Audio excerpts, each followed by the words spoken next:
Welcome to this men's fragrance channel. Today we're talking about myths about fragrances. This is something I see all the time. A lot of people make purchases and then regret them because they don't know the truth. They just know what the sales assistant will tell them.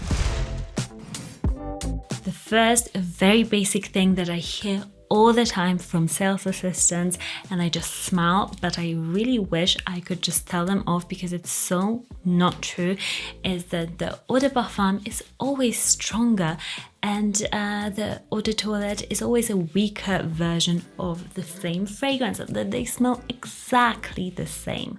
That, my gentlemen, is not true.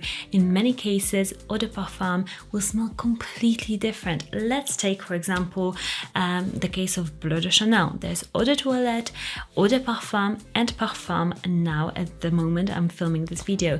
And the eau de toilette is very, very different. It almost doesn't smell like the Bleu de Chanel line, whereas the eau de parfum and parfum are quite similar. So I would say if you are looking to buy Bleu de Chanel and you've smelled it everywhere and you go to the sales associate and she just tells you, oh, the eau de toilette is just the weaker version, and you buy it, you'd probably be disappointed because, well, we all love to save some money, but you want to get the scent that you would like. So this is the first thing you should not care about. In many other fragrances, for example, I always say Dior Hypnotic Poison for women, for example, if you're buying a gift, eau de toilette smells completely different to eau de parfum version of that same fragrance.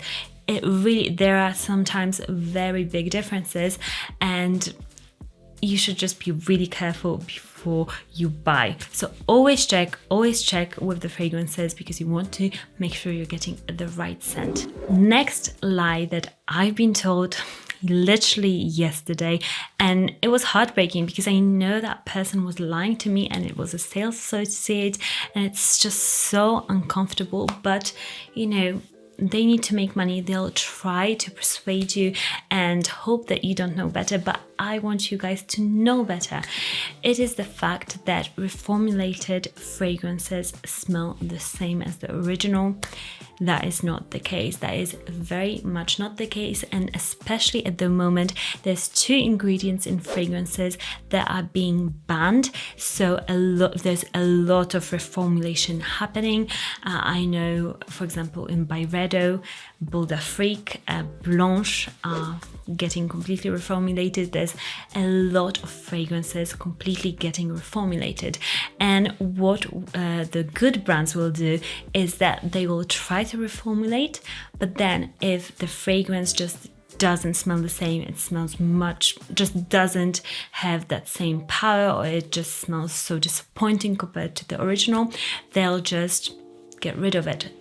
You won't find it. That is the case in a great brand that I love, MFK. They have now discontinued a pomme fragrances because of that ingredient. They had to just discard them, and they're doing well and great by the customer because they are not trying to sell you that fragrance for the same price, not telling you that it's just different. But there's other brands that are reformulating and won't tell you. They'll just say, just keep buying this fragrance, but it'll smell horrible.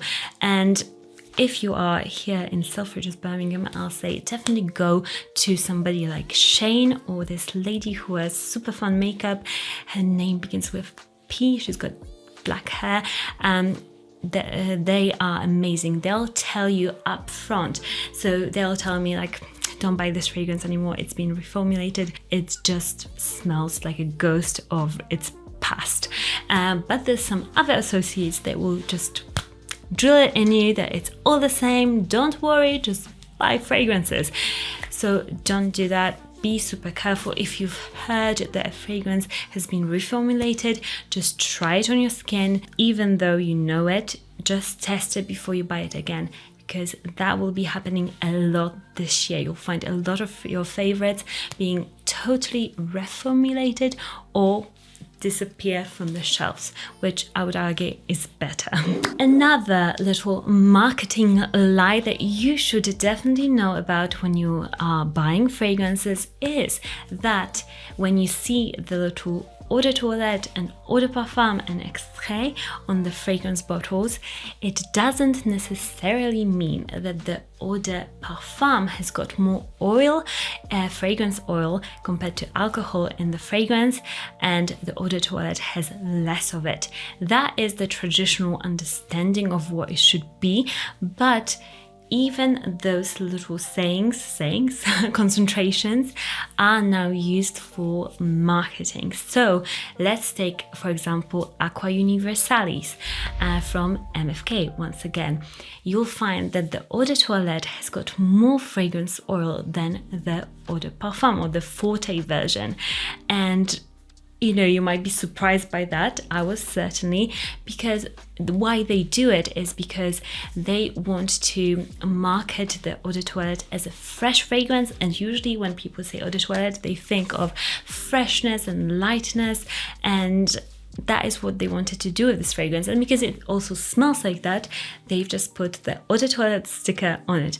But the Forte is a bit more intense of a scent, so even though it's got less fragrance oil than the eau de toilette, it is just more of a denser scent. So that is a little lie and marketing trick that you should know about.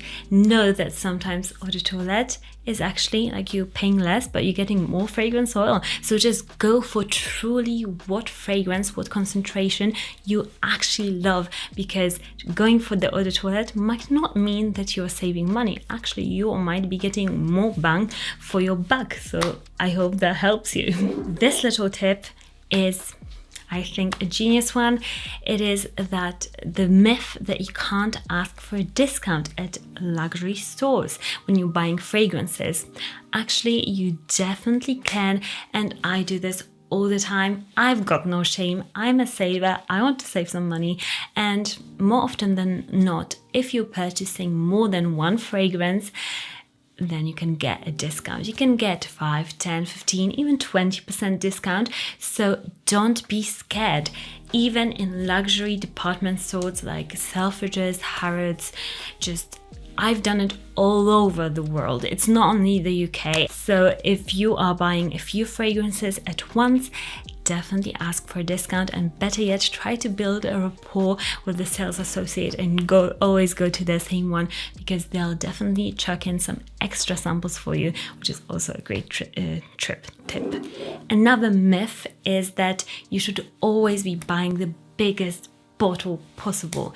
Well, not necessarily true. That depends on your situation. For example, as you see, I've got a huge collection, so I used to buy the big bottles, but now it doesn't make sense for me because I want to use every single fragrance. So if you are that person that has tons of fragrances, I think the smallest is actually the best. I always try to go now for the 30 or the 50 ml bottle. Not only is it great because we are told that we save money on the 100 ml bottle, but actually you only save money if you use up all of it. So if you don't, actually, the better saving tactic is to get the 30 or the 50 ml. Another fragrance myth that you should be very careful about believing is that niche fragrances are always better in quality than designer scents. So designer is like Chanel and Dior, and niche, let's say Parfum de Marly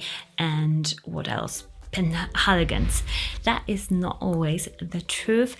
Actually, a lot of fashion brands or jewelry brands that come out with niche fragrances, so at the higher price point, they actually use a lot of the same quality materials that designer fragrances do. And I would argue that, for example, some fragrance from Dior is actually much better quality than some of those other niche brands, because all they're doing is they are just adding a fragrance line to their many other lines of makeup or fashion jewelry and stuff, and then they're just giving it that high price tag because their customers are luxury shoppers and they want that luxury packaging. But the fragrance itself is usually just a rendition of a designer scent made a bit different and put in a high-end bottle. It's nothing different, and there's many scents like that, so be careful of that. And if you can find a sales associate that is honest with you, that will discuss those things with you, then thumbs up.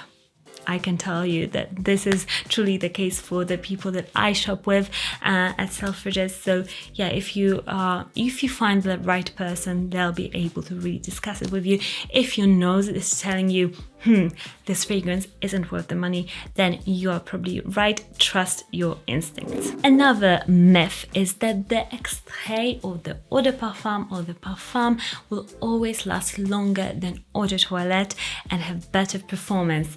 And that is not always the truth. So I always say just test the fragrances before you buy them, or if you know from somebody independent, not a sales associate. Usually sales associates want to tell you the truth, but maybe you're a great sales associate. Maybe you should leave your details for people to actually contact you and shop with you. That might be a hint. But usually just sales assistants, especially in like small boutiques, will just say, oh, it's just more long lasting and everything. That is not always the truth. Sometimes, for example, with your Sauvage Eau de Toilette, that concentration gives you the most sillage, the most scent flow of your skin. So if you're looking for that, then you would probably go for that one. If you're looking for a heavier, denser fragrance that sits closer to the skin, you might go for the parfum version of Dior Sauvage. But yeah, it might last a long time, but it won't give you that flow. And sometimes people just use a long-lasting power and scent flow in the same kind of sense, so they think it's the same thing. If it lasts long, then it will give you a nice scent flow, and that isn't always the case as well. So test things, know about things, and don't trust those lies. Another fragrance myth that I don't want you guys to believe, because here on this channel I'm trying to give you, the best advice so that you can go and enjoy the fragrance world and smell the best, the sexiest, everything like that. So newer is not always better.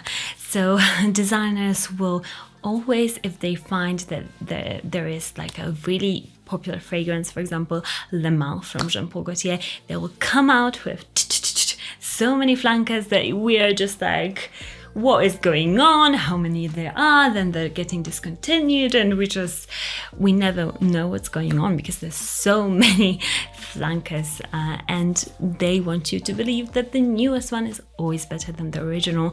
But I find that often the first flanker is actually the best, because they release a fragrance and then they want this fragrance to become popular, and if it doesn't become as popular as they wished, they'll listen to feedback and make the second one better, and then the second one is usually really popular, and then they make loads of flankers. So I would say try the second flanker, and that one will probably be best. That is the case for me with Acqua di Gio.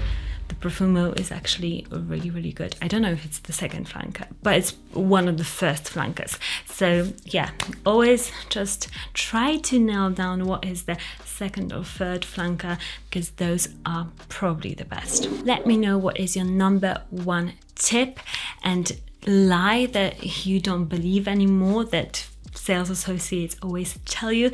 Let me know down below. And I'm not hating on sales associates, I'm just saying you in general picture, that is what I hear all the time, and it makes me angry because I want people to really buy what they love, not just something that is pushed on them by a sales associate, if that makes sense. I hope you enjoyed this video. Give me a thumbs up if this video has been useful for you, if you've learned something different. Follow me on Instagram at Monica_Joch, where I post a bit more about my life and fragrances, and you can ask me questions, and I'll see you very, very soon.